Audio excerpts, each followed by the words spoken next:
Hello everyone, welcome back to this channel. My name is Damini और स्वागत है आप सभी का रोशन शाह स्टडी पॉइंट पे। आज हम क्लास 11 का नहीं बल्कि क्लास 12 का चैप्टर नंबर 5 समझेंगे। एक मिनट देना जरा मुझे, जरा मैं थोड़ा सा अपनी हाइट का इंतजाम करूँ।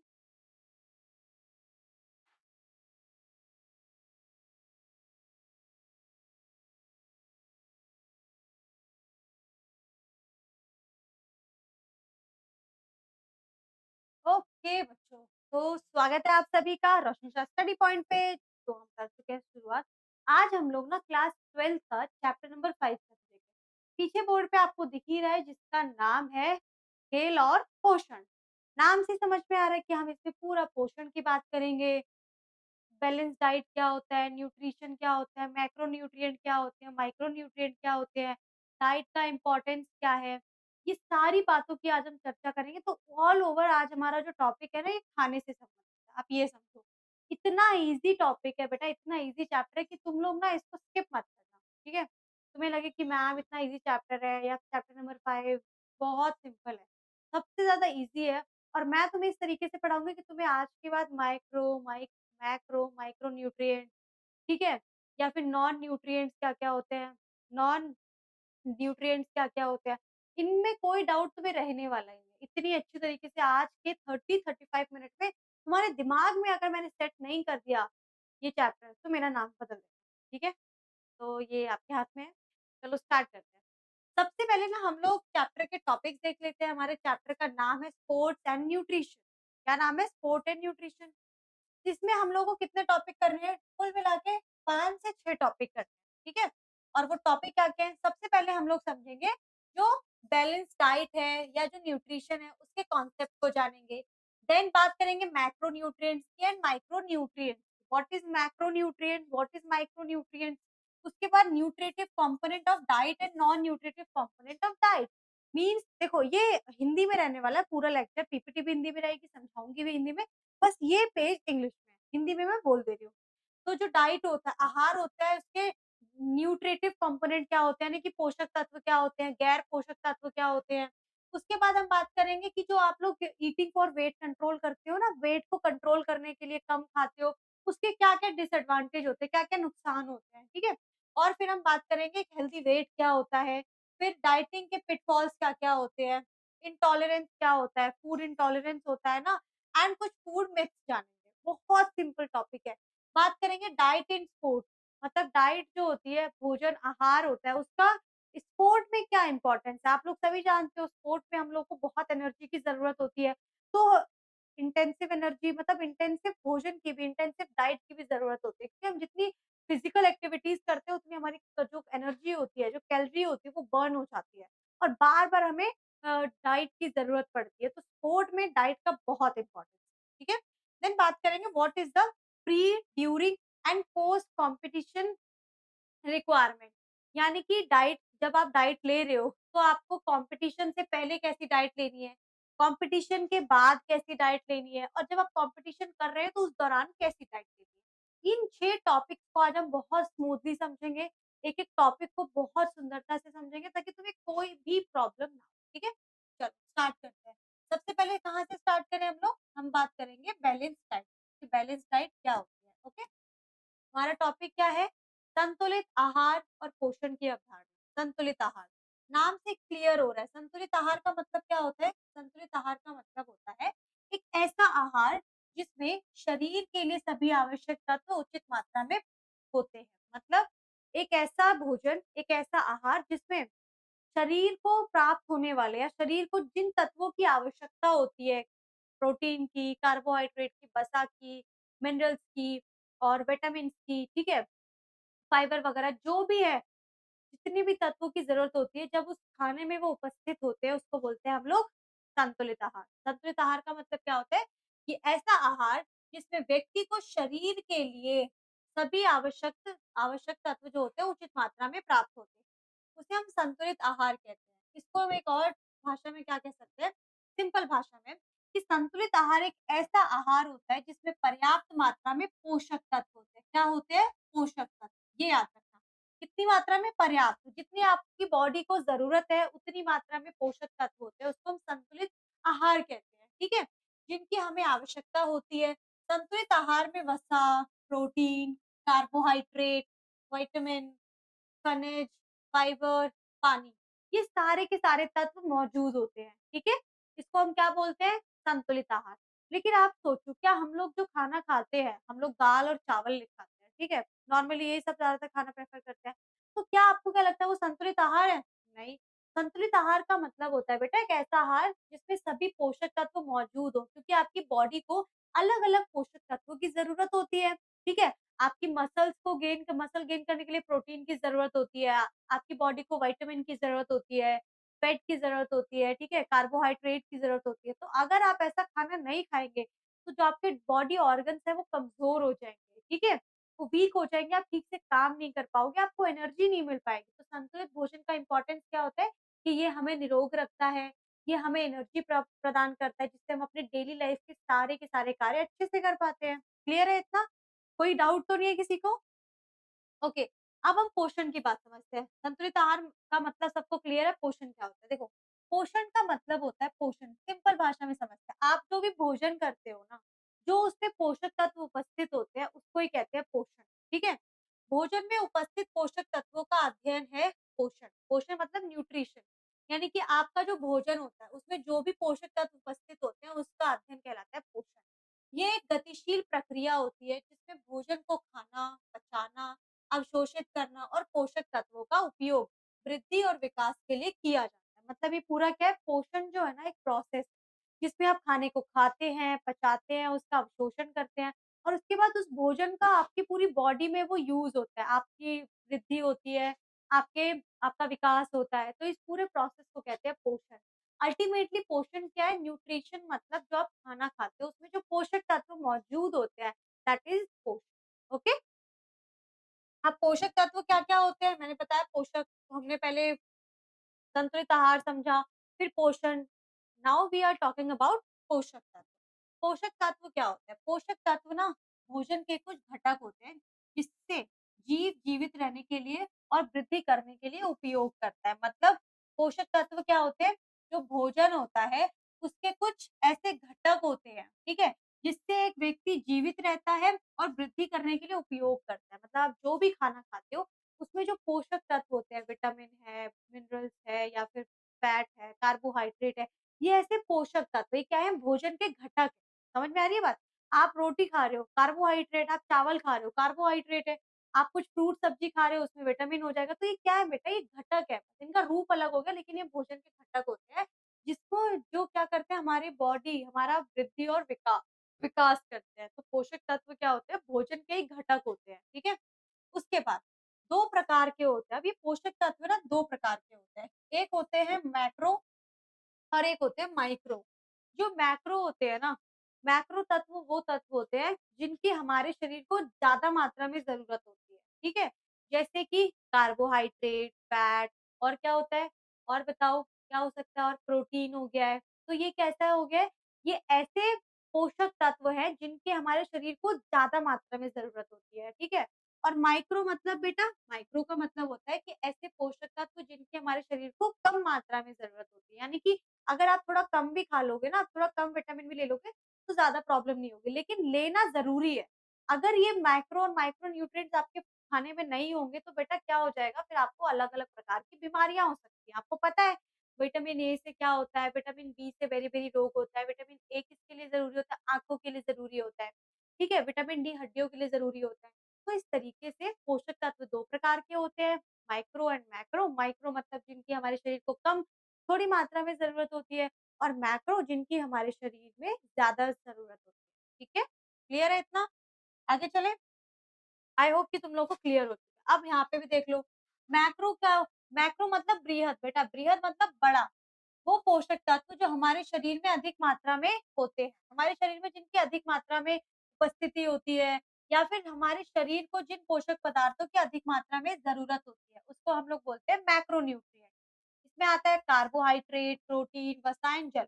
आप खाना खाते हो चावल, रोटी, आपने देखा होगा नॉर्मली आप नॉर्मल चीज़ों से आप उनको थोड़ा ज़्यादा क्वांटिटी में खाते हैं। क्यों? क्योंकि आपके बॉडी को उनकी ज़्यादा ज़रूरत होती है, ठीक है? आप वहीं आप देखोगे क्या पूरे दिन आप सब्ज़ी खा सकते क्या पूरे दिन आप फ्रूट खा सकते हो? नहीं। तो आपके बॉडी को ज़्यादा मात्रा में किसकी ज़रूरत होती है? आपको कार्बोहाइड्रेट चाहिए, फैट चाहिए, वाटर चाहिए, प्रोटीन चाहिए। ये आपकी बॉडी को ज़्यादा मात्रा में चाहिए होते हैं। और माइक्रो न्यूट्रिएंट्स का मतलब होता है माइक्रो न्यूट्रिएंट्स क्या होते हैं? जिनकी हमारे शरीर को कम मात्रा में आवश्यकता होती है। जैसे कि विटामिन है, ठीक है? खनिज हो गया, इनकी हमारे शरीर को बहुत कम मात्रा में ज़रूरत होती है, ठीक है? अगला टॉपिक संतुलित आहार अपनाएँ, स्वस्थ जीवन पाएँ। वही संतुलित आहार मुझे बताओ कार्बोहाइड्रेट, प्रोटीन, वसा और जल, ये सब के सब क्या हैं? बताओ मुझे क्या है ये सब? ये सब मैक्रो न्यूट्रिएंट्स हैं, मैक्रो हैं। वही विटामिन और जो खनिज की बात करूँ ये सभी क्या हैं? ये सभी के सभी माइक्रो न्यूट्रिएंट्स हैं। क्लियर है इतना? ठीक है? तुम लोग को पता होना चाहिए। अब विटामिन में भी 2 प्रकार के विटामिन होते हैं, मैं बताऊँगी आगे चल के ये भी। अब हम बात करते हैं बृहद पोषक तत्व। बृहद पोषक तत्व मतलब बेटा बृहद आ जाए या फिर मैक्रो आ जाए, तुम लोगों को कन्फ्यूज़ नहीं होना है। इंग्लिश में उसको मैक्रो बोलते हैं, हिंदी में उसको बृहद बोलते हैं। इसमें हम लोगों ने क्या-क्या बोला था? ऐसे पोषक तत्व जिनकी शरीर को अधिक मात्रा में आवश्यकता होती है। किसकी? अधिक मात्रा में, ये दोबारा लिख देती हूँ, मात्रा में आवश्यकता हो, उसको हम क्या बोलते हैं? Macro nutrient. क्लियर है इतना? अब हम मैक्रो न्यूट्रिएंट्स में जानेंगे कौन-कौन से न्यूट्रिएंट्स आते हैं, ठीक है? तो सबसे पहले हम लोग बात करेंगे किसकी? मैक्रो न्यूट्रिएंट्स का मतलब होता है सबसे पहले कार्बोहाइड्रेट। आप लोग दाल के साथ चावल खाते हो, रोटी खाते हो, तो रोटी और चावल किसका एग्ज़ाम्पल है? कार्बोहाइड्रेट। आलू खाते हो, आलू का पराठा, कार्बोहाइड्रेट, ठीक है? तो कार्बोहाइड्रेट क्या होता है? कार्बोहाइड्रेट हमारे शरीर का एक मुख्य अंग है।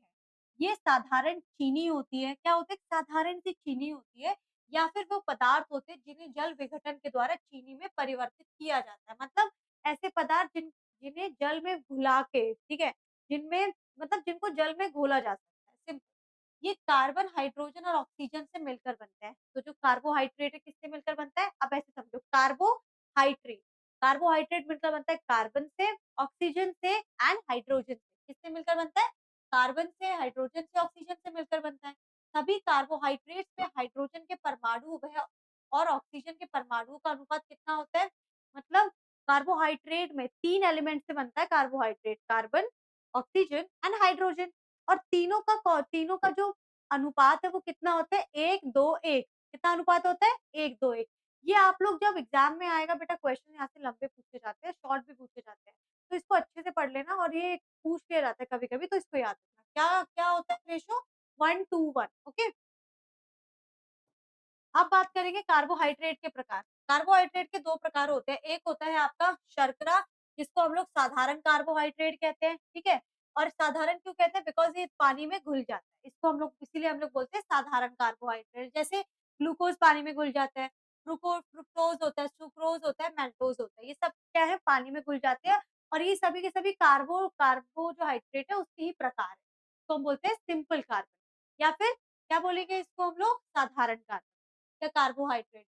उसके बाद आता है आपका जटिल, जटिल मतलब बड़ा कॉम्प्लेक्स है, यानी कि पानी में नहीं घुलेंगे। तो इसमें क्या आता है आपका ग्लाइकोजन आता है और सेल्यूलोज़ आता है। सेल्यूलोज़ और ग्लाइकोजन पानी में नहीं घुलते हैं।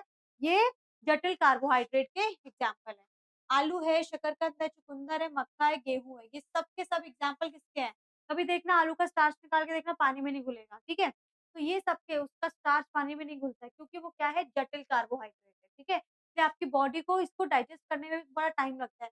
वहीं ग्लूकोज़ होता है, ग्लूकोज़ आपको पता है आपकी बॉडी बहुत जल्दी क्या कर लेती है इसको डाइजेस्ट कर लेती है और पोटैटो को डाइजेस्ट करने में टाइम लगता है व्हाई? बिकॉज़ ये वाटर के साथ सॉल्युबल नहीं होता है, घुलनशील नहीं होता है और साथ ही ये कॉम्प्लेक्स कार्बोहाइड्रेट का एग्ज़ाम्पल ठीक है?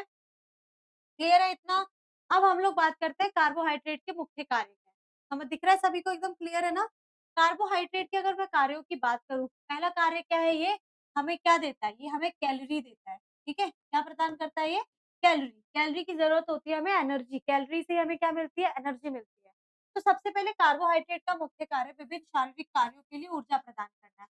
बहुत सारे शारीरिक कार्य होते हैं, उनके लिए क्या प्रदान करना है? ऊर्जा प्रदान करना है। 1 ग्राम कार्बोहाइड्रेट से लगभग 4 किलो कैलोरी मिलती है। तो अगर आप 1 1 ग्राम, ठीक है? 1 ग्राम अगर आप कार्बोहाइड्रेट लेते हैं तो करीब आपको 4 केजी क्या मिलती है? कैलोरी मिलती है। क्या मिलती है? कैलोरी मिलती है, यानी कि इसमें बहुत कैलोरी होता है। हमारे भोजन से प्राप्त होने वाली जो कुल कैलोरी होती है ना, उसका 60% 70% भाग हमें कार्बोहाइड्रेट से मिलता है। मतलब क्या हुआ इसका? सिंपल, आप जो भी खाना खाते हो पूरे दिन में आपको जो भी एनर्जी मिलती है ना बेटा, वो उस एनर्जी में सबसे बड़ा योगदान कार्बोहाइड्रेट का होता है। किसका होता है? कार्बोहाइड्रेट का। कार्बोहाइड्रेट का मतलब वही बात मैंने बताया कि शर्करा का ही सिंपल फॉर्म होता है। और जो भी आप पूरे दिन में एनर्जी प्राप्त करते हो, उस कैलोरी का 60% 70% कार्बोहाइड्रेट से आता है। 1 ग्राम कार्बोहाइड्रेट में 4 केजी कैलोरी मिलती है। और काय इसका मुख्य काम क्या होता है? हमें एनर्जी देना, क्योंकि कार्बोहाइड्रेट कन्वर्ट होता है किसमें? कैलोरी में। और कैलोरी को हम यूज़ करते हैं किसमें? एनर्जी में, ठीक है? तो इस तरीके से क्या होता है? अल्टीमेटली हमें एनर्जी देता है। प्रोटीन को अन्य कार्यों के लिए ये मुक्त करता है। अब होता क्या है कि अगर हमारी बॉडी में देखो, बड़ा अच्छा एक कॉन्सेप्ट है, शरीर में ऊर्जा की आवश्यकता को पूरा करने के लिए प्रोटीन का उपयोग भी किया जा सकता है। मतलब आपने सुना होगा कि प्रोटीन हमारे मसल्स को बिल्ड करता है, हमारी जो टिश्यूज़ होती है, ऊतक होती है, सेल्स होती है, उनको रिपेयर करता है, जो कि सही बात है, उसका मेन काम वही है। लेकिन जब हमारी बॉडी में एनर्जी नहीं होती है ना, तो प्रोटीन हमें एनर्जी देने का काम भी करता है।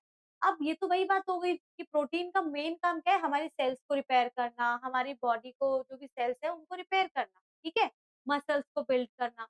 लेकिन जब हमारी बॉडी को एनर्जी की ज़रूरत होती है और हम कार्बोहाइड्रेट नहीं खा रहे हैं, तो प्रोटीन क्या देने लगता है? प्रोटीन हमें एनर्जी देने लगता है। इससे प्रोटीन का काम रुक जाता है, सेल को रिपेयर करने का। और फिर क्या होता है कि सेल को रिपेयर करने का जब काम रुक जाता है, तो जो भी फटी हुई या टूटी हुई सेल्स होती है, वो रिपेयर नहीं हो पाती है। तो इससे क्या होता है, अगर आप लोग कार्बोहाइड्रेट का खा लोगे, जैसे आपने आलू खा लिया, चावल खा लिया, रोटी खा ली, तो आपकी बॉडी को एनर्जी मिल गई। फिर आपने कुछ प्रोटीन का दही खा लिया, तो आप क्या होगा कि दही का मेन काम क्या होगा, आपकी सेल्स को जाके वो रिपेयर करेगा, ना कि आपको वो एनर्जी देगा, क्योंकि एनर्जी के लिए आप ऑलरेडी चावल और रोटी खा चुके हो। समझ में आ गया ये कॉन्सेप्ट? तो ये वही बोल रहा है कि अगर हम मतलब ऊर्जा को पूरा करने के लिए प्रोटीन का भी उपयोग किया जा सकता है, किंतु ऊर्जा प्राप्त करना प्रोटीन का मुख्य कार्य नहीं है। ऊर्जा प्रदान करना क्या, इसका प्रोटीन का कार्य नहीं है। अगर हम लोग कार्बोहाइड्रेट को कम मात्रा में लेते हैं, तो प्रोटीन अपने मुख्य कार्यों को छोड़कर हमारे शरीर को ऊर्जा देने लग जाता है। तो प्रोटीन क्या करता है, हमारा शरीर को क्या देने का काम है? प्रोटीन शरीर की सेल्स को रिपेयर करता है, लेकिन वो छोड़कर वो हमें ऊर्जा देने लग जाता है, ठीक है? इससे क्या होता है और अंततः क्या होता है, ये कह सकते हैं कि कार्बोहाइड्रेट प्रोटीन को अन्य कार्यों के लिए मुक्त करता है। मतलब हमने अगर कार्बोहाइड्रेट, चावल वगैरह खा लिया, तो अब जब हम प्रोटीन वाली चीज़ें खाएँगे ना, वो हमारी सेल्स को रिपेयर करने में जाएँगी। समझ में आ रही है बात? क्योंकि हमें एनर्जी के लिए कहाँ से हमें एनर्जी के लिए कार्बोहाइड्रेट ले लिया, तो कार्बोहाइड्रेट प्रोटीन को ऊर्जा के लिए मुक्त करता है। समझ में आ रही है बात? उसके बाद है आपका वसा के उपयोग में सहायता करता है। कार्बोहाइड्रेट वसा के चयापचय, ठीक है, में भी सहायता करता है। ठीक है, चयापचय मतलब डाइजेशन, डाइजेस्ट डाइजेस्ट होने में भी हेल्प करता है। शरीर में वसा के सही उपयोग के लिए भोजन में कार्बोहाइड्रेट की कुछ मात्रा का होना आवश्यक होता है। मतलब भोजन का शरीर सही से क्या हो, पचने के लिए कार्बोहाइड्रेट होना ज़रूरी है हमारी बॉडी में। अगर वसा का उपयोग ऊर्जा प्राप्त करने के लिए किया जाए, तो उससे कुछ हानिकारक पदार्थ उत्पन्न हो सकते हैं। इसीलिए कार्बोहाइड्रेट की उपस्थिति हानिकारक पदार्थों को बढ़ावा देने से रोकती है। मतलब क्या होता है कि अगर आप कार्ब जो फैट होता है, उसको अगर यूज़ करोगे एनर्जी देने के लिए, तो वो कुछ हानिकारक पदार्थों को छोड़ता है, ठीक है? लेकिन वहीं अगर आप कार्बोहाइड्रेट को यूज़ करते हो, तो कार्बोहाइड्रेट आपको एनर्जी भी देता है और आपकी बॉडी में कुछ हानिकारक पदार्थ छोड़ता भी है। समझ में आ रही है बात? ठीक है? तो क्या मेन कार्य है? पहला तो एनर्जी देता है, दूसरा प्रोटीन को अन्य कार्यों के लिए मुक्त करता है, तीसरा वसा के उपयोग में भी हेल्प करता है। ठीक है? क्लियर है? अब बात करते हैं प्रोटीन की। प्रोटीन भी क्या है बेटा? प्रोटीन भी एक मुख्य पोषक तत्व है और ये क्या है? ये भी एक मैक्रोन्यूट्रिएंट है। प्रोटीन कार्बन से, हाइड्रोजन से, ऑक्सीजन से, नाइट्रोजन और सल्फर नामक तत्वों से मिलकर बना होता है। किससे मिलकर बना होता है? Carbon, hydrogen, oxygen, nitrogen and sulphur, right? फिर बात करते हैं, प्रोटीन के अणु काफ़ी बड़े होते हैं, इसीलिए प्रत्यक्ष रूप से हमारे रक्त में नहीं मिल पाते हैं। इसीलिए हमारे पाचन क्रिया संस्थान के द्वारा अमीनो एसिड में बदल दिए जाते हैं। मतलब प्रोटीन जो होता है ना, प्रोटीन के अणु बहुत बड़े-बड़े होते हैं। इस कारण से क्या होता है, प्रत्यक्ष रूप से हमारे रक्त में ये जो होता है, इतने बड़े-बड़े अणु हैं, तो ये हमारे जो ब्लड है, ठीक है? ब्लड में क्या होता है, मिल नहीं पाता है, ब्लड में नहीं मिल पाता है और ब्लड में नहीं मिल पाते, इसलिए क्या होता है, जो हमारा पाचन क्रिया होती है, जो हमारा डाइजेस्टिव सिस्टम होता है, पाचन क्रिया संस्थान के द्वारा जो अमीनो एसिड है, उसमें बदल दिए जाते हैं। यानी कि जो प्रोटीन है, ठीक है? प्रोटीन किसमें कन्वर्ट होता है? प्रोटीन कन्वर्ट होता है अमीनो एसिड में। किसमें कन्वर्ट होता है? सुना होगा आपने कभी ना कभी, अमीनो एसिड में कन्वर्ट होता है। व्हाई? बिकॉज़ हमारा डाइजेस्टिव सिस्टम उसको पचा नहीं पाएगा। समझ में आ रही है बात? तो आप प्रोटीन का कुछ खाते हो, आपकी बॉडी में वो जाकर अमीनो एसिड बन जाता है। 23 अमीनो एसिड होते हैं, जिनमें से 9 अमीनो एसिड आवश्यक है। 9 अमीनो एसिड आवश्यक होते हैं। अवश्य उपलब्ध होने चाहिए। इन अमीनो एसिड का उपयोग शरीर के द्वारा एक मांसपेशियाँ, नसें, त्वचा, बालों, आंतरिक अंगों के लिए निर्माण के लिए किया जाता है। जो प्रोटीन होता है, वो न्यू ऊतकों को बनाता है, टूटे हुए ऊतकों की मरम्मत करता है और जो छाल होते हैं, उनके संक्रमण से को नियंत्रित करता है। तो वही बात है, सिंपल कि सबसे पहले बात प्रोटीन किससे मिलकर बना है, दूसरा प्रोटीन किसमें कन्वर्ट हो जाता है अमीनो एसिड में, तीसरा प्रोटीन के क्या-क्या कार्य हैं, वो हमारी सेल्स को रिपेयर करता है, बालों के लिए, नाखून के लिए, नसों के लिए अच्छा होता है। बस खत्म। अब प्रोटीन के सोर्स क्या-क्या है बेटा, ये तो तुम खुद भी जानते हो, ठीक है? प्रोटीन के सोर्सेज़ क्या है? दूध से बने पदार्थ, मांस, मछली, साबुत दालें हैं, दाल खाया करो, मेवे हैं, तैलीय बीज हैं, ये सभी के सभी प्रोटीन के मेन सोर्सेज़ हैं। तो प्रोटीन के सोर्सेज़ देख लिया आपने। अब प्रोटीन का मेन काम क्या है? ना पहला काम क्या है? शरीर निर्माण का, और शरीर निर्माण करता है और वृद्धि करता है। कैसे? प्रोटीन शरीर में नए ऊतकों को बनाता है। आपने देखा होगा, मेरा हाथ दिख रहा है आपको, बेटा ये जो हमारी स्किन होती है ना, ये बहुत सारे टिश्यूज़ से बनी होती है और टिश्यूज़ को बनाने का काम करता है प्रोटीन। ठीक है? तो टिश्यूज़, हमारी बॉडी किससे बनी है? टिश्यूज़ से बनी है, सेल से बनी है, ठीक है? और टिश्यू जो होती है वो बनती है सेल से। समझ में आ रही है बात? तो इस तरीके से क्या है कि बहुत सारी सेल्स मिलकर हमारी पूरी बॉडी बनी है, तो कहीं न कहीं प्रोटीन क्या करता है? हमारे शरीर का निर्माण करता है, क्योंकि सेल से हमारी बॉडी बनी है। अगर सेल नहीं बनेगी तो बॉडी नहीं बनेगी। तो प्रोटीन क्या करता है? प्रोटीन नए-नए सेल्स को बनाता है। तो प्रोटीन बड़ा ज़रूरी होता है बेटा खाने में, क्योंकि ये हमारे सेल्स को बनाता है। सेल्स, टूटी-फूटी सेल्स होते हैं, उनको रिपेयर करता है, ठीक है?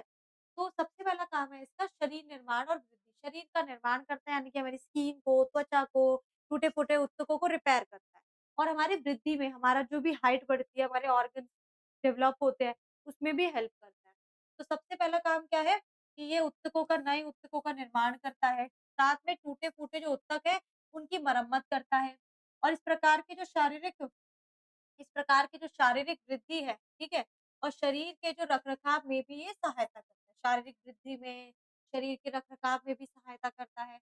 बचपन से वयस्क होने तक लगातार वृद्धि के लिए भोजन में प्रोटीन का नियमित रूप से होना आवश्यक है। मतलब बचपन से वयस्क तक अगर आपको डेवलप होना है बेटा, आपको वृद्धि चाहिए, आपको हाइट अच्छी चाहिए, तो आपके भोजन में प्रोटीन का होना बहुत ज़रूरी है, ठीक है? क्लियर है कि प्रोटीन का कार्य क्या है? प्रोटीन हमारे ऊतकों का निर्माण करता है, टूटी-फूटी ऊतकों की मरम्मत करता है।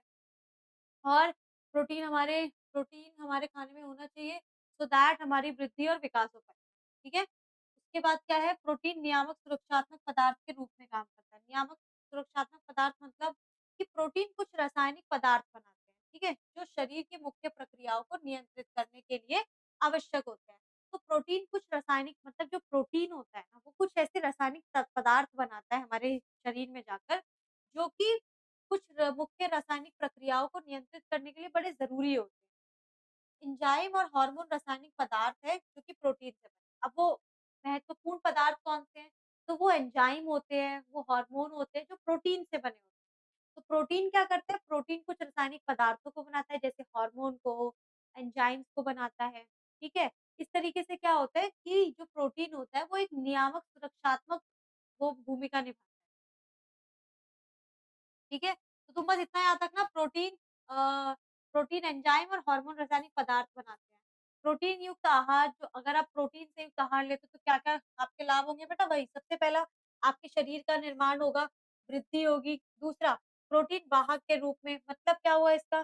कुछ प्रोटीन पदार्थों को शरीर में एक स्थान से दूसरे स्थान ले जाने में सहायता करते हैं। तो कुछ जो प्रोटीन पदार्थ होते हैं, कुछ जो प्रोटीन होते हैं, वो पदार्थों को एक स्थान से दूसरे स्थान पर ले जाने में भी हेल्प करते हैं। रुधिर वाहक का सबसे प्रमुख उदाहरण हीमोग्लोबिन, जो कि रक्त में उपस्थित प्रोटीन युक्त लाल रंग का पदार्थ है। जो क्या है? रक्त में उपस्थित जो लाल रंग का हमारा जो ब्लड होता है, उसमें उपस्थित प्रोटीन युक्त लाल रंग का पदार्थ होता है। ये क्या करता है? एक स्थान से दूसरे स्थान पर हीमोग्लोबिन क्या करता है? हीमोग्लोबिन हमारे सेल्स तक क्या पहुँचाता है? ऑक्सीजन को पहुँचाता है। तो ऑक्सीजन हीमोग्लोबिन पहुँचाता है। उसके बाद इन्होंने बोला है कि जो रक्त होता है, ठीक है, उदाहरण के लिए हीमोग्लोबिन है, जो कि रक्त में उपस्थित प्रोटीन युक्त लाल रंग का एक पदार्थ। फिर सारांश, ऊर्जा प्रदान करना, ठीक है, ये तो आप लोग देख लेना। अब बात करते हैं वसा की। वसा क्या होता है? वसा भी क्या है? बृहद पोषक तत्व है। कैसा पोषक तत्व है? बृहद। वसा में कार्बन होता है, हाइड्रोजन होता है, ऑक्सीजन नामक तत्व होते हैं, 3 होते हैं। जिनका प्रतिशत कितना होता है? कार्बन 76 होता है, 12 होता है हाइड्रोजन और 12 होता है आपका ऑक्सीजन। कितना क्या होता है? 76, 12 और 12 कितना हो गया टोटल? 100, ठीक है? तो ये होता है। इसमें से कार्बन होता है ये, हाइड्रोजन होता है ये, देन ऑक्सीजन होता है, 12-12 हाइड्रोजन उसका देख लेना। वसा शरीर की अनेक क्रियाओं के लिए अत्यंत आवश्यक होता है, ठीक है? उसके बाद वसा हमें गर्म रखता है, वसा क्या रखता है? हमें गर्म रखता है। कोमल अंगों को सुरक्षा प्रदान करता है, हमारे जो कोमल अंग हैं, उनको सुरक्षा प्रदान करता है। वसा हार्मोन के उत्पादन में भी सहायता करता है। वसा क्या करता है? सबसे पहली बात तो हमें गर्म रखता है, दूसरा हमारे जो कोमल अंग है, उनको सुरक्षा प्रदान करता है और तीसरा हमारे जो हार्मोन्स हैं, ठीक है? हार्मोन्स के उत्पादन में भी हेल्प करता है, हार्मोन को प्रोड्यूस करने में, बनाने में बहुत हेल्प करता है, ठीक है? तो 3 काम याद रखना वसा के। अब वसा के प्रकार जानते हैं, वसा के कितने प्रकार हैं? देखो, वसा के स्रोत जान लो सबसे पहले, क्या स्रोत होंगे बेटा? एक तो वही वनस्पति तेल होगा, हम सबके घर में यूज़ होता है, मेवे हो सकते हैं, एवोकाडो हो सकता है, तो जो एवोकाडो होता है ना, बहुत महँगा फ्रूट होता है, वो क्या है? वसा का अच्छा स्रोत है। फिर पशु स्रोत में क्या आता है? आप मांस खाते हो, मछली, अंडे, दूध, दूध से बने पदार्थ लेते हो, तब उसमें भी क्या होता है? फैट होता है, ठीक है? अब वसा के मुख्य कार्य क्या हो चुके हैं? वसा के मुख्य कार्य। सबसे पहले क्या होगा बेटा? आपको ये वसा क्या देता है? ऊर्जा प्रदान करता है, ठीक है? ऊर्जा प्रदान मतलब 1 ग्राम वसा से आपको 9 किलो कैलोरी मिलती है, यानी कि 1 ग्राम अगर आप वसा की चीज़ कुछ खाते हैं, तो आपको 9 किलोग्राम कैलोरी मिलती है, ठीक है? अगर आप इस कैलोरी का उपयोग सही से नहीं कर पाते हैं, तो फिर क्या होता है? मोटापा आता है। फिर क्या होगा?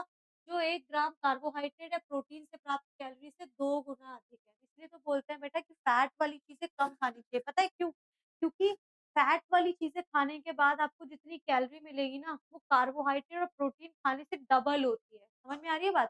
तो इन्होंने क्लियरली बोला है कि कार का जो वसा होता है, उससे आपको इतनी एनर्जी मिलती है, इतनी कैलोरी मिलती है कि क्या होता है, वो कार्बोहाइड्रेट से और साथ ही जो प्रोटीन होता है, उससे 2 गुना होती है। और अगर आप जैसे कैलोरी का यूज़ नहीं कर पाते हैं, तो वो कैलोरी क्या हो जाती है, आप चर्बी के रूप में बदल जाती है।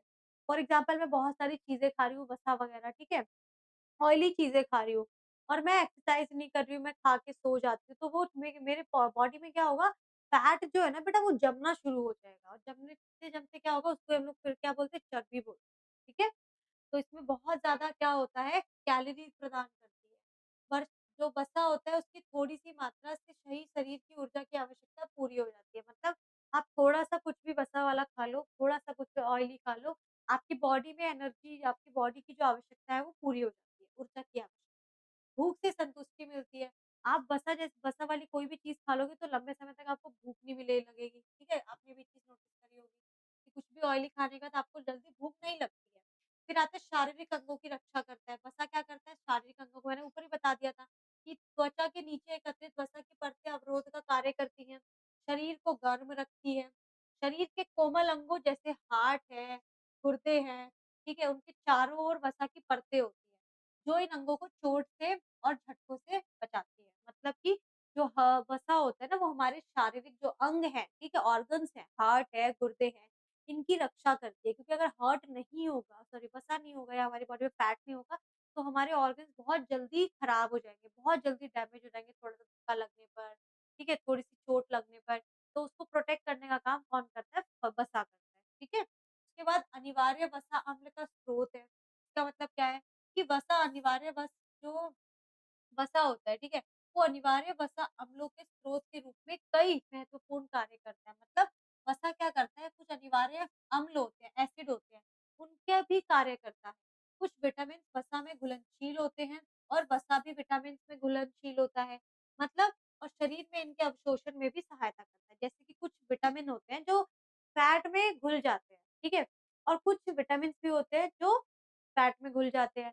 तो सॉरी, जो कुछ फैट होता है वो विटामिन में घुल जाता है। तो इस तरीके से क्या करते हैं, ये अनिवार्य वसा अम्ल का एक स्रोत बन जाता है।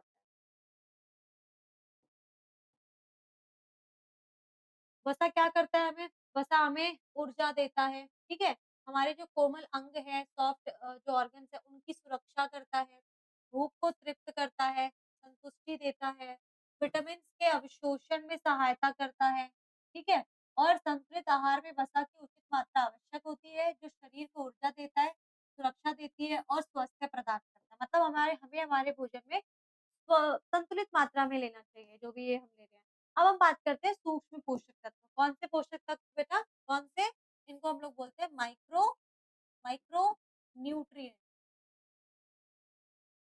ठीक है? माइक्रो, तो याद रखना माइक्रो न्यूट्रिएंट मतलब सूक्ष्म पोषक तत्व। ये ऐसे पोषक तत्व होते हैं जिनकी हमारे शरीर को अत्यंत मात्रा में और कम मात्रा में ज़रूरत होती है। कम मात्रा में, अत्यंत भी है और कम मात्रा में ज़रूरत होती है। इसको हम लोग बोलते हैं सूक्ष्म पोषक तत्व। समझ में आ रहा है? अब बात करते हैं सूक्ष्म पोषक तत्व। जो सूक्ष्म पोषक तत्व होते हैं ना, वो 2 प्रकार के होते हैं। एक होता है विटामिन और एक होता है खनिज, ठीक है? तो सूक्ष्म पोषक तत्व कितने प्रकार के होते हैं? 2, एक होता है खनिज, एक होता है विटामिन। और विटामिन में भी आप देखते हो vitamin A, vitamin B, vitamin C, vitamin D तक, के तक चलता है, ठीक है? फिर विटामिन बी के भी बहुत सारे ग्रुप होते हैं और विटामिन भी 2 प्रकार के होते हैं। एक होता है विटामिन जो जल में घुल जाते हैं, जैसे विटामिन सी, विटामिन ई, ये जल में घुल जाता है। एक होते हैं विटामिन जो जल में नहीं घुलते, जो वसा में घुल जाते हैं, उनको बोलते हैं वसा में घुलनशील विटामिन। और जो जल में घुल जाते हैं, उनको बोलते हैं जल में घुलनशील vitamin. Vitamin B, vitamin C, ठीक है? विटामिन बी और विटामिन जो सी है, वो किसका एग्ज़ाम्पल है? एक सेकंड, अभी हम इसको भी देखेंगे, अभी इस पे ना डिस्कशन करें हम लोग। तो विटामिन्स की बात करें, ए से लेकर विटामिन के तक है। फिर खनिज आता है, खनिज में बहुत सारे फाइबर आता है, कई सारे इसमें खनिज तत्व आ जाते हैं, जो हमारे शरीर को जिनकी बहुत ज़रूरत होती है, लेकिन कम मात्रा में, ठीक है? विटामिन्स नहीं होंगे तो फिर कुछ ना कुछ रोग हो जाएगा, ठीक है? जैसे विटामिन ए की कमी से रतौंधी होता है, विटामिन बी की कमी से बेरी-बेरी होता है, सी की कमी से स्कर्वी होता है, जो कि स्किन रोग होता है। तो ये सारे के सारे क्यों हो रहे हैं? क्योंकि हमारे बॉडी में विटामिन्स की डेफिशिएंसी हो गई है, विटामिन्स की कमी हो गई है। इसीलिए आपको भी अपने खाने में विटामिन्स को इंक्लूड करना चाहिए, बहुत ज़रूरी है। थोड़ा लो बट लो। अब हम बात करते हैं विटामिन की, ठीक है? विटामिन्स क्या होते हैं? विटामिन की बात करें तो विटामिन भोजन के अवयव हैं, जिनकी सभी जीवों को अल्प मात्रा में आवश्यकता होती है, मतलब कम मात्रा में ज़रूरत होती है। रासायनिक रूप से ये कार्बनिक यौगिक होते हैं। क्या होते हैं? कार्बन के ही यौगिक होते हैं, मतलब कार्बन के ही भाई होते हैं। उस यौगिक को विटामिन कहा जाता है, जो शरीर द्वारा पर्याप्त मात्रा में स्वयं उत्पन्न नहीं किया जा सकता है। मतलब इसका मतलब क्या हुआ कि जो विटामिन होते हैं बेटा, वो विटामिन हमारे शरीर स्वयं उत्पन्न नहीं कर सकता, हमारे शरीर में नहीं बनेंगे, बल्कि विटामिन को हम लोग भोजन के माध्यम से लेते हैं। किसके माध्यम से लेते हैं? उसको हम लोग भोजन के रूप में लेते हैं, भोजन के माध्यम से लेते हैं। तो विटामिन क्या होते हैं? कार्बन के ही यौगिक होते हैं, जो हमारे शरीर में खुद उत्पन्न नहीं होते हैं, बल्कि हमें भोजन के माध्यम से लेना पड़ता है। ठीक है? आप जैसे विटामिन ए से संबंधित चीज़ें खाओ, विटामिन सी से संबंधित चीज़ें खाओ, तो आपकी बॉडी में विटामिन जाएगा। आप सोचोगे कि हमारे बॉडी में विटामिन अपने आप ही बन जाएगा, तो फिर नहीं बनेगा। ठीक है? तो क्या होता है विटामिन? कार्बन के यौगिक होते हैं और ऐसे यौगिक होते हैं जो शरीर के द्वारा पर्याप्त मात्रा में स्वयं उत्पन्न नहीं होते। मतलब खुद से हमारी बॉडी नहीं बनाती है। बल्कि भोजन के रूप में लेना आवश्यक होता है, बल्कि हम क्या करते हैं इनको भोजन के रूप में लेते हैं। विटामिन 2 प्रकार के होते हैं, मैंने बताया था ना, एक होता है विटामिन जो जल में घुलते हैं और दूसरा होता है विटामिन जो फैट में घुलनशील होते हैं। जो जल में घुलनशील होता है विटामिन बी और विटामिन सी, और जो वसा में होता है, मतलब जो ऑयल में घुलनशील होता है, उसको बोलते हैं विटामिन ए, डी, ई के। इसको ऐसे कर लो, हेडेक होता है ना, वैसे ही विटामिन हेडेक, एडेक, एडेक बोलो, एडेक। एडेक क्या होता है?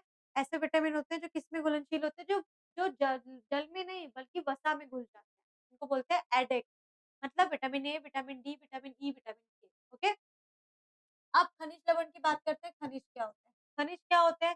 खनिज भी ऐसे सूक्ष्म पोषक तत्व होते हैं जिनकी आवश्यकता जीवन भर होती है, लेकिन बहुत कम मात्रा में। हमें उनकी आवश्यकता बेटा जीवन भर होती है, लेकिन हमें बहुत कम मात्रा में चाहिए होती है। सूक्ष्म स्थूल पोषक तत्वों के अलावा, ठीक है, विपरीत मानव शरीर के द्वारा ये एक बहुत कम मात्रा में लिया जाने वाला क्या होता है? अति आवश्यक खनिज आहार होता है। तो क्या होता है? खनिज आहार होता है जो बहुत कम मात्रा में लिया जाता है।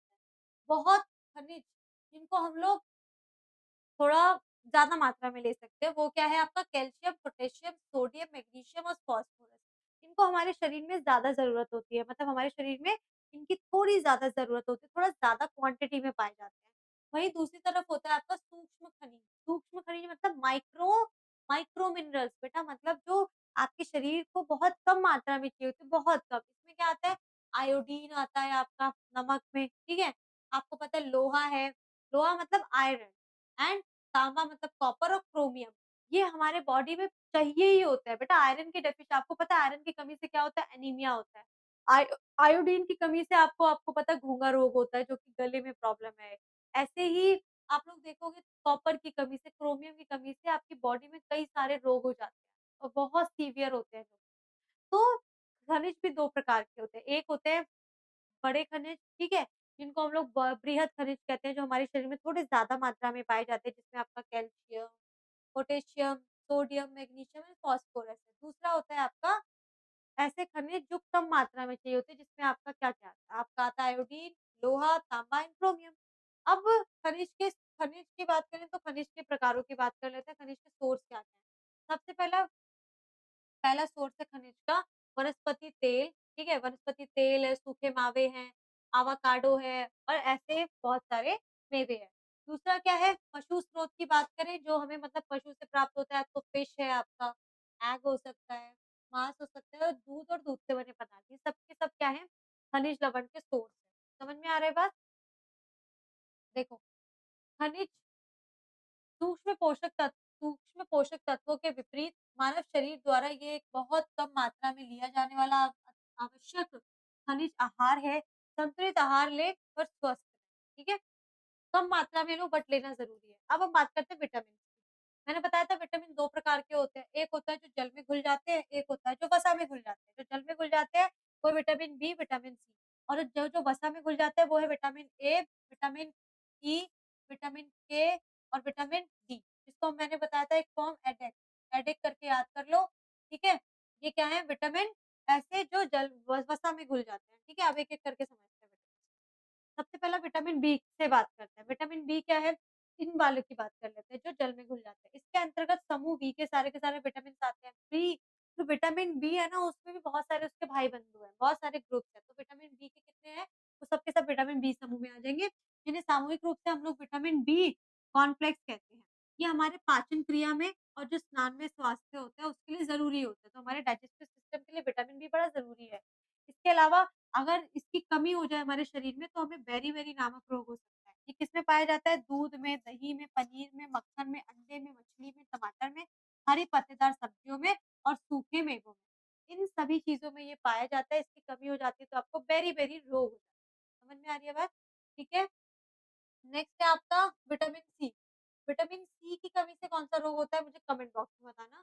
ये गर्मी ये गर्मी ऑक्सीजन के संपर्क में आते ही नष्ट हो जाते हैं। तो जो विटामिन सी है ना, ये गर्मी ऑक्सीजन के संपर्क में आते ही क्या हो जाते हैं ये नष्ट हो जाते हैं। ठीक है? इसके अलावा कटे-फटे फलों से जो ठेले होते हैं, ठीक है? ये कटे-फटे फलों से ये विटामिन अत्यंत महत्वपूर्ण है। सहनशीलता यानी कि ये किसका काम क्या होता है इम्यूनिटी को बढ़ाता है ये, ठीक है? इम्यूनिटी को बढ़ाने में बहुत महत्वपूर्ण भूमिका निभाता है। किसमें पाया जाता है? खटाई में, ठीक है? अम्ल है, हरी सब्जियाँ को मजबूत करते हैं, इनको इसमें पाया जाता है। इसके अलावा इसके सोर्सेज़ क्या हैं? खट्टे फल, आँवला, टमाटर, नींबू इसके अलावा हाँ, अनाज है, मोटा अनाज, हरी पत्तेदार सब्जियाँ और हरी मिर्च। हरी मिर्च में क्या होता है? विटामिन सी होता है, तो ये सभी क्या है इसके सोर्सेज़ हैं।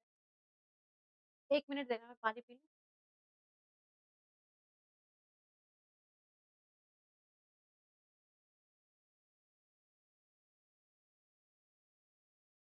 ठीक है, तो हम लोगों ने कहाँ तक बात कर लिया था? विटामिन सी तक हो गया था। विटामिन ए की बात करते हैं। ये जो विटामिन होता है, ये हमारे शारीरिक विकास में हेल्प करता है, ठीक है? आँखों के विकास में, त्वचा में हेल्प करता है, ठीक है? इसके अलावा ये किसमें होता है? ये पीले रंग के, नारंगी रंग का जो फल होता है, जैसे पपीता है, खरबूजा है, संतरा, गाजर और हरे पत्ते वाली सब्जियाँ हैं, उसमें पाया जाता है विटामिन ए, ओके? ठीक है? उसके बाद बात करते हैं विटामिन डी। विटामिन डी की बात करें तो विटामिन डी का काम क्या होता है? विटामिन डी बेसिकली हमें ना सूरज की रोशनी में मिलता है, जो सूरज की रोशनी होती है उसमें मिलता है। और ये क्या करता है? ये हमारी जो हड्डियाँ होती हैं उनको मजबूत बनाता है, हमारी हड्डियों को मजबूत बनाता है। इसके अलावा ये शरीर में कैल्शियम और फास्फोरस के जो अवशोषण होते हैं उसमें सहायक होता है। मतलब आप जो भी कैल्शियम, फास्फोरस कुछ भी चीज़ें ऐसी खाते हो उसमें कैल्शियम होता है, फास्फोरस होता है, हमारी बॉडी ना उसको ठीक से डाइजेस्ट नहीं कर पाती है। तो विटामिन डी लेने से क्या होता है हमारी बॉडी में सही से उनका डाइजेशन हो जाता है, फास्फोरस पच जाता है। और इसकी कमी से क्या होता है रिकेट्स नामक रोग होता है, सॉरी। क्या होता है रिकेट्स नामक रोग होता है, किसकी कमी से? विटामिन डी की कमी से, ओके। रिकेट्स में क्या होता है आपकी जो हड्डियां हैं वो मुलायम हो जाती है और ये किसमें पाया जाता है विटामिन डी? दूध में, ठीक है, सूर्य के प्रकाश में तेल मालिश करना, हरी पत्तेदार सब्जियों में, मछली के तेल में ये विटामिन डी पाया जाता है। फिर नेक्स्ट है आपका विटामिन ई। विटामिन ई की बात करें तो विटामिन ई जो होता है वो हृदयघात, पक्षाघात, कैंसर जैसे रोगों से शरीर की रक्षा करता है और विटामिन का उपयोग करने से सहन शक्ति, शरीर के ऊतक और ऑक्सीकरण के रूप में कार्य करता है। स्त्री और पुरुष की प्रजनन जो शक्ति है उसको सुदृढ़ करता है। फिर हम बात करेंगे किसमें पाया जाता है? अंकुरित अनाज में और दालों में, हरी सब्जियों में और तेल और घी में ये पाया जाता है। तो आपको ये सारी चीज़ें लेनी चाहिए। फिर बात करेंगे विटामिन के। विटामिन के क्या करता है? विटामिन के द्वारा जो हमारे घाव लग जाते हैं, उसको ये निष्क्रिय बना देता है। कट लगता है हमारी बॉडी में, कट लगने के बाद कुछ समय बाद ब्लड रुक जाता है, तो उसमें विटामिन के काम करता है। ये पाचन क्रिया के लिए अति आवश्यक जो आते हैं, ठीक है? उनके भीतर बैक्टीरिया का निर्माण करता है, खून का जमना रोकता है, इसमें सहायक है। किसमें पाया जाता है? तो हरी पत्तेदार सब्जियों में जैसे पालक है, मेथी है, ब्रोकोली है, पत्ता गोभी है, सोयाबीन के तेल में ये पाया जाता है, ठीक है? तो विटामिन्स हमारे कंप्लीट हो चुके हैं। नेक्स्ट टॉपिक की तरफ चलते हैं जिसका जो है गैर पोषक तत्व। गैर पोषक तत्व में क्या है? गैर पोषक तत्व, ठीक है, फाइबर या फोक। फाइबर या फोक का कोई पोषक तत्व महत्व नहीं है, सॉरी। गैर पोषक तत्व ऐसे पोषक तत्व होते हैं, ठीक है, जिनकी हमारी बॉडी को कम मात्रा में ज़रूरत होती है, ठीक है? तो सबसे पहला आता है इसमें फाइबर या फिर फोक। फाइबर का की बात करें तो हम फाइबर या फिर जो फोक होता है, उस ये एक पोषक तत्व है जिसका अपना कोई महत्व नहीं है। इसीलिए इसे आहार के गैर पोषक तत्वों में शामिल किया जाता है। इसका मतलब इसका कोई इम्पोर्टेंस नहीं है, इसीलिए हम इसको आहार के गैर पोषक तत्व कहते हैं, लेकिन लो नहीं भी लोगे तो भी चल जाएगा। फाइबर युक्त भोजन का पाचन जल्दी से होता है। मतलब ऐसा खाना जिसमें फाइबर होगा उसमें क्या होता है खाना जल्दी पच जाता है। इसमें पानी भी शामिल होता है। ये भोजन के परिणाम को बढ़ाने के द्वारा आंतों के कार्य में सुधार करता है क्योंकि खाना जल्दी पचेगा तो आपकी आंतें जो है वो अच्छी रहेंगी। ये भूख को संतुष्ट करने में हेल्प करता है, ठीक है? और फाइबर 2 प्रकार के होते हैं। एक होता है घुलनशील, ठीक है? और दूसरा होता है अघुलनशील फाइबर। पानी में घुल जाता है, जो घुलनशील फाइबर होता है वो पानी में घुल जाता है। और जो अघुलनशील फाइबर होता है वो पानी में नहीं घुलता है। तो ये याद रखना फाइबर 2 प्रकार का होता है घुलनशील, अघुलनशील। जो घुलनशील होता है वो पानी में घुल जाता है, जो अघुलनशील होता है वो पानी में नहीं घुलता है। ये आपको एनर्जी देता है, लंबे समय तक भूख से बचाता है, ठीक है? और ज़्यादा इम्पोर्टेंस नहीं है इसलिए उसको हम लोग गैर पोषक तत्व कहते हैं। किसमें होता है? रागी है, मिलेट्स वगैरह हो गए, इनमें क्या होता है फाइबर होता है। फाइबर होने के कारण क्या होता है ये जल्दी डाइजेस्ट हो जाता है, ठीक है? इसके फाइबर के सोर्सेज़ क्या-क्या है? साबुत अनाज है, साबुत जो भी अनाज होता है ना जैसे आपका बाजरा है, रागी है, ज्वार है और फल में होता है, सब्जियों में होता है ये, दालों में होता है, मेवों में होता है, बीज है, ब्राउन ब्रेड हो गया, ओट्स हो गया, उनमें ये पाया जाता है। फिर बात करेंगे रंग यौगिक। रंग यौगिक कुछ नहीं है बेटा, रंग यौगिक मतलब ऐसे यौगिक होते हैं जो भोजन को आकर्षक बनाते हैं। कलर अलग-अलग सब्जियों में अलग-अलग कलर होते हैं ना, उसको रंग यौगिक कहते हैं। तो ये भोजन का एक ऐसा घटक होता है ना, जो हमारे भोजन में को कलर देता है, ठीक है? आकर्षित बनाता है, जिससे भूख बढ़ती है। जब हम कोई अच्छी चीज़ देखते हैं तो हमारी भूख बढ़ जाती है, भोजन के प्रति रुचि उत्पन्न हो जाती है और भोजन के प्रति क्या होता है, हमारी रुचि उत्पन्न हो जाती है। ये अधिकांशतः प्राकृतिक रूप से फल, सब्जी और मसालों में पाए जाते हैं। ये किसमें पाए जाते हैं? अलग-अलग जो कलर हैं, जो रंग यौगिक है, वो आपके फल में, सब्जियों में और मसालों में पाए जाते हैं क्योंकि इसी में आपको अलग-अलग कलर देखने को मिलेगा, ठीक है? और सोर्सेज़ क्या है भई बेटा गाजर, चुकंदर, टमाटर, हरी पत्तेदार सब्जियाँ हैं, जो भी सब्जियाँ आपको मिल रही हैं आप वो लिख दो, वो सब रंग यौगिक के एग्ज़ाम्पल हैं। उसके बाद नेक्स्ट है आपका स्वाद यौगिक। स्वाद यौगिक क्या होते हैं? जो खाने का स्वाद है उसको बेहतर बनाते हैं, उसको बोलते हैं स्वाद यौगिक। तो ये भी आप देख रहे हो हमारे बॉडी में इसकी इतनी ज़्यादा इम्पोर्टेंस नहीं है। उसके बाद क्या होता है इससे खाने के प्रति रुचि बढ़ती है, ठीक है? इन यौगिकों से भोजन अधिक रुचिकर लगता है, ज़्यादा देखने में अच्छा लगता है और टेस्टी लगता है। जैसे कि नमक है, नींबू है, मसाले हैं और लहसुन, प्याज़, अदरक, धनिया, पुदीना, हरी धनिया, काली मिर्च ये सब क्या है? ये सब के सब जो है वो स्वाद यौगिक है क्योंकि ये आपके खाने में स्वाद बढ़ाते हैं। समझ में आ रही है बात? इसीलिए इनको स्वाद यौगिक कहते हैं। फिर होता है कुछ पादप यौगिक। पादप यौगिक क्या होता है? पादप यौगिक का मतलब होता है पादप यौगिक पौधों में प्राकृतिक रूप से पाए जाते हैं, ठीक है? जिनका स्वास्थ्य पर अनेक लाभकारी प्रभाव होता है। ये एंटीऑक्सीडेंट के रूप में कार्य करते हैं और रोगों से रक्षा करते हैं। तो जो ये पादप यौगिक है ना बेटा, ये पादपों में जो पौधे होते हैं उसमें प्राकृतिक रूप से ही पाए जाते हैं और इनका हमारे स्वास्थ्य पर बहुत अच्छा प्रभाव होता है। ये एंटीऑक्सीडेंट के रूप में काम करते हैं। एंटीऑक्सीडेंट का मतलब होता है कि कभी-कभी क्या होता है कि हमारे बॉडी के सेल्स ही ना अपने आप को ही मारने लगते हैं, ठीक है? उससे क्या होता है कैंसर होने की संभावना हो जाती है। तो ये जो चीज़ें होती है ना, ये ऐसे पदार्थ होते हैं जिसमें एंटीऑक्सीडेंट होता है। अब जब आप इनको लेंगे ना तो आपकी बॉडी में सेल्स वगैरह का कुछ भी प्रॉब्लम हो रहा होगा तो वो ठीक हो जाएगा, ठीक है? तो ये क्या करते हैं एंटीऑक्सीडेंट जैसे हरी चाय, लहसुन, हल्दी, पत्तेदार सब्जियाँ, अंगूर है, नार है, सोयाबीन है, ये सब क्या है? ये सब के सब जो है वो क्या है? पादप यौगिक है, ठीक है? उसके बाद गैर पोषक तत्वों की अगर मैं बात करूँ, तो गैर पोषक तत्व क्या करते हैं हमारे भोजन को आकर्षक बनाते हैं, स्वादिष्ट बनाते हैं और स्वास्थ्यवर्धक बनाते हैं और संतुलित आहार का महत्वपूर्ण हिस्सा है। ये भी क्या है हमारे जो संतुलित आहार है उसका महत्वपूर्ण हिस्सा है, ठीक है? अगला हमारा टॉपिक है आहार या भोजन के तत्व। ये एक मैंने ना इस डायग्राम के माध्यम से आपको समझाने की कोशिश कर रही हूँ, समझ लो बस। हमारे आहार के 2 प्रकार के तत्व होते हैं। एक को बोलते हैं हम लोग पोषक तत्व, एक होते हैं अपोषक तत्व जिसको गैर पोषक तत्व कहते हैं। सबसे पहले गैर पोषक तत्व में हमने देखा जल आता है, फाइबर है, रंग यौगिक, स्वाद यौगिक, पादप यौगिक और अन्य रासायनिक तत्व। ये सब आते हैं हमारे इसको हम लोग कहते हैं गैर पोषक तत्व। क्या बोलते हैं? गैर पोषक तत्व, जिनकी हमारे शरीर को ज़्यादा ज़रूरत नहीं होती है, बस हमारे भोजन को अट्रैक्टिव बनाते हैं। और जो पोषक तत्व होते हैं ना, पोषक तत्व 2 चीज़ों से मिलकर बने होते हैं। पोषक तत्व किससे मिलकर बने होते हैं? 2 चीज़ों से, ठीक है? एक होता है माइक्रो और एक होता है मैक्रो। तो माइक्रो न्यूट्रिएंट्स में क्या-क्या आता है बेटा? माइक्रो में क्या-क्या आता है बताओ मुझे? माइक्रो में आपका आता था जो मिनरल्स थे, ठीक है? माइक्रो में क्या था? जो मिनरल्स थे और जो विटामिन्स थे, वो आते थे माइक्रो में। और मैक्रो में आता है आपका कार्बोहाइड्रेट, वसा, प्रोटीन और जल। ये क्या है आपके? ये मैक्रो न्यूट्रिएंट्स हैं। क्योंकि इसको हम हमारी बॉडी में इनकी ज़्यादा मात्रा में ज़रूरत होती है, ठीक है? उसके बाद आता है आपका कार्बोहाइड्रेट 2 प्रकार का होता है, एक साधारण कार्बोहाइड्रेट, एक होता है कॉम्प्लेक्स कार्बोहाइड्रेट, ठीक है?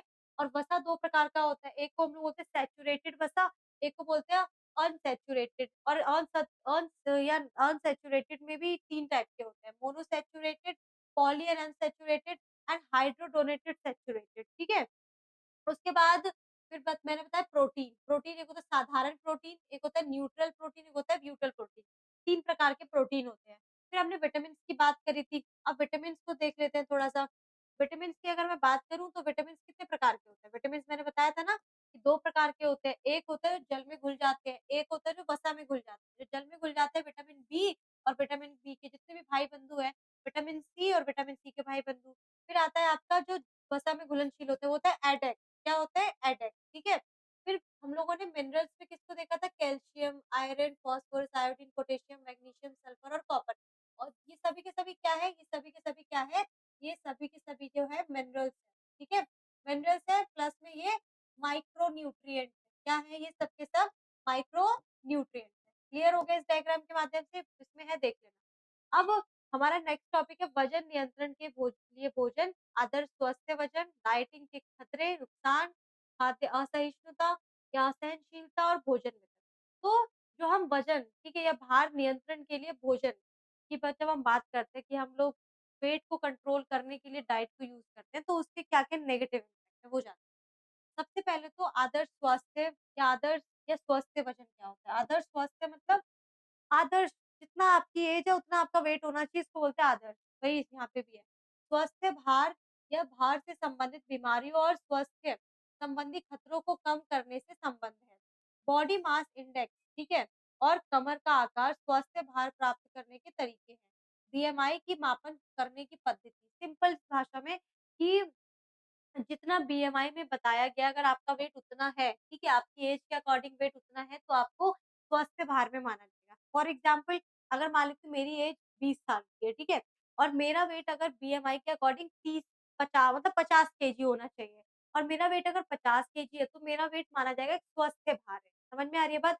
लेकिन वही मेरा वेट अगर 50 केजी से बढ़कर 70 केजी हो जाए और बीएमआई कहता है कि आपका वेट 50 केजी होना चाहिए, तो मेरा जो वेट है वो स्वस्थ भार में नहीं आएगा, वो अस्वस्थ भार में आएगा क्योंकि मेरा वो वेट कैसा हो गया अस्वस्थ है।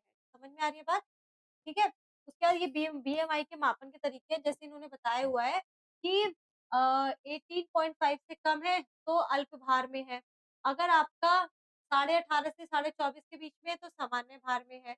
25.5 से 19 उन उन 29-30 के बीच में है तो अधिक वज़न है। और अगर 30 से 34 के बीच में है तो मोटापा है। और अगर 35 से 39 में है तो मोटापा ग्रेड 2 है और अगर 40 से ज़्यादा है तो मोटापा ग्रेड 3 है, जो कि बहुत सीवियर है। उसके बाद बात करेंगे हम लोग वज़न नियंत्रण करने के लिए। अगर हम लोग वज़न को नियंत्रित करते हैं, तो भोजन शरीर को नियंत्रित करने के तरीके किन-किन तरीकों के माध्यम से हम अपने शरीर में वज़न को नियंत्रित कर सकते हैं। सबसे पहले हम लोग बैलेंस डाइट लेकर मतलब एक ऐसी डाइट लेकर जिसमें सभी के सभी पोषक तत्व उचित मात्रा में हो, ऐसा भोजन लेकर, ठीक है? तो हम अपना जो वेट है कंट्रोल कर सकते हैं। ज़्यादा मात्रा में पानी का उपयोग कर कर, रेशेदार मतलब फाइबर कैसे लेकर फाइबर से युक्त भोजन लेकर और रेगुलर मेडिकल चेकअप करवाते हुए। वसा का हमें उपयोग कम करना है क्योंकि मोटापा को बढ़ाता है। चिकित्सक की सहायता ले सकते हैं आप लोग वेट लूज़ करने में। रेगुलर आप लोग एक्सरसाइज करो। शराब है, धूम्रपान है, उसका उपयोग नहीं करना चाहिए। जंक फूड नहीं खाना है, छोटे-छोटे अंतराल में भोजन करना, ठीक है? तो क्या करते हैं छोटे-छोटे अंतराल में भोजन करना चाहिए ताकि भोजन डाइजेस्ट हो सके और आसानी से बॉडी में लग सके। इसके अलावा आपको स्वास्थ्यकारी आदतों को पालन करना पड़ेगा।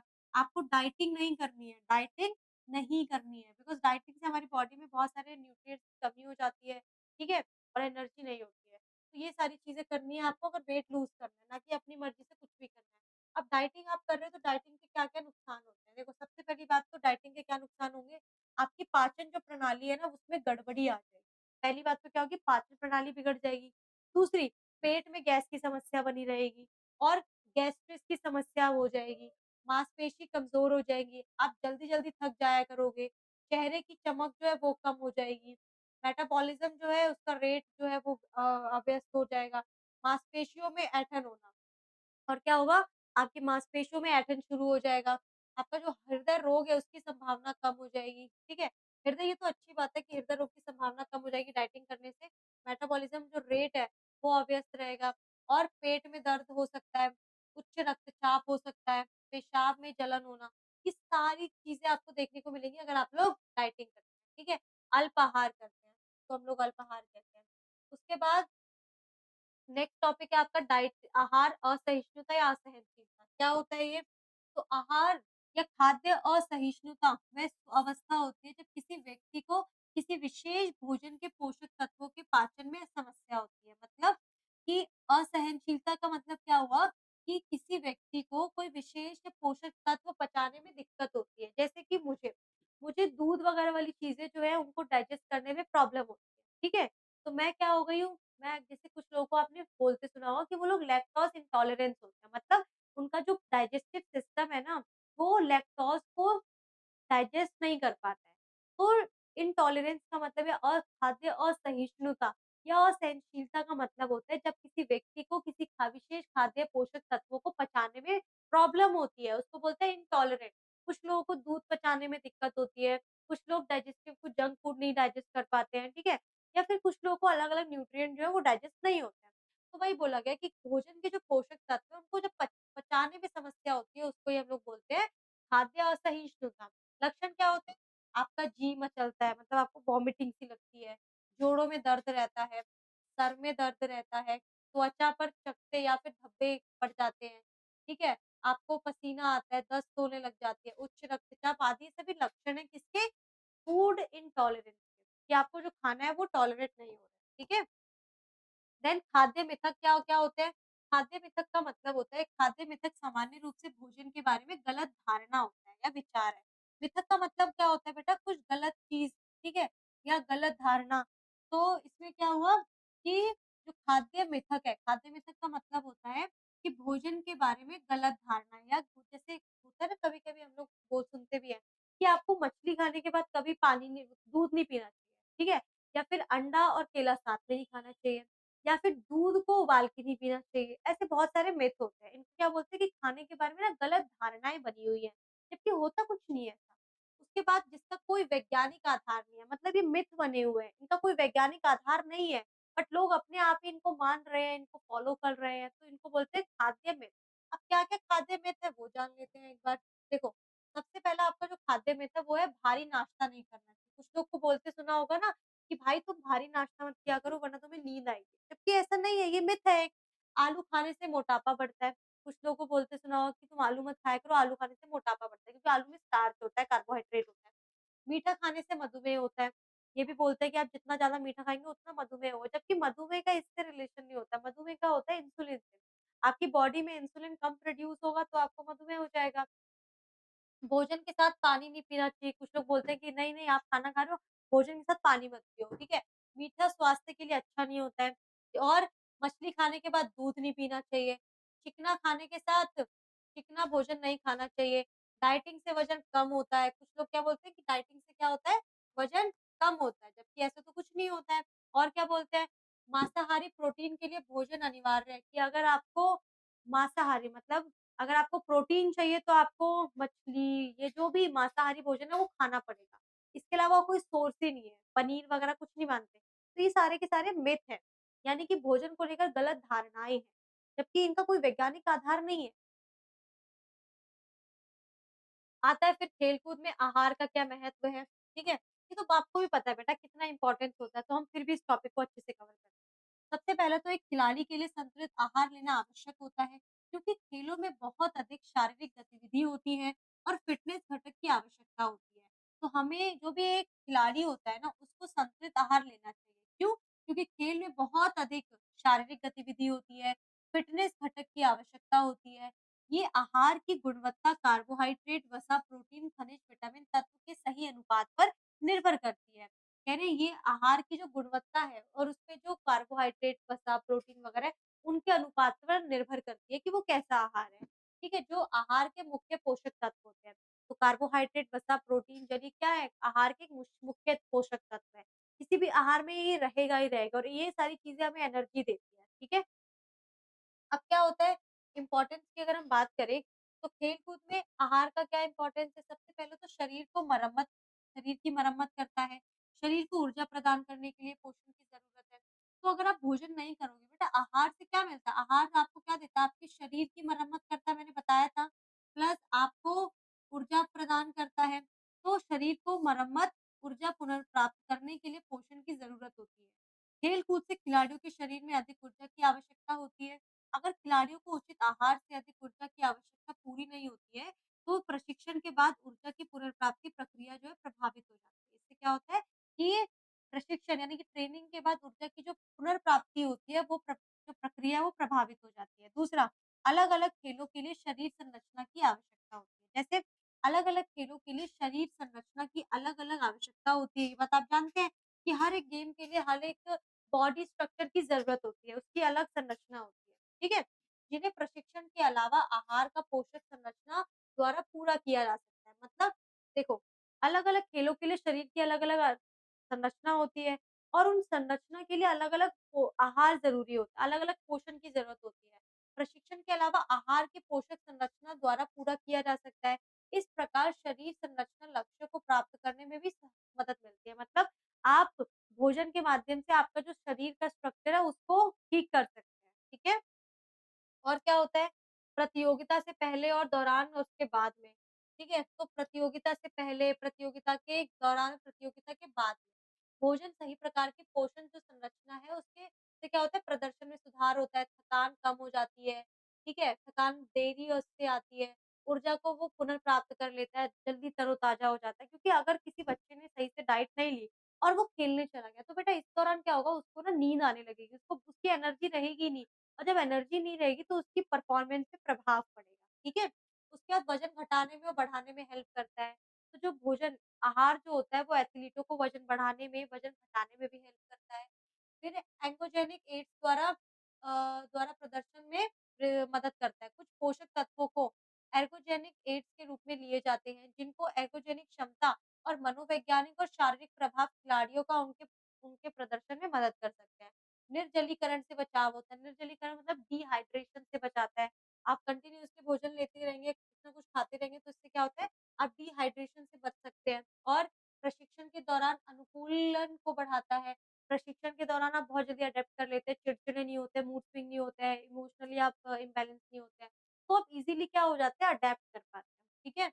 संतुलित आहार स्वस्थ उत्कृष्ट प्रदर्शन।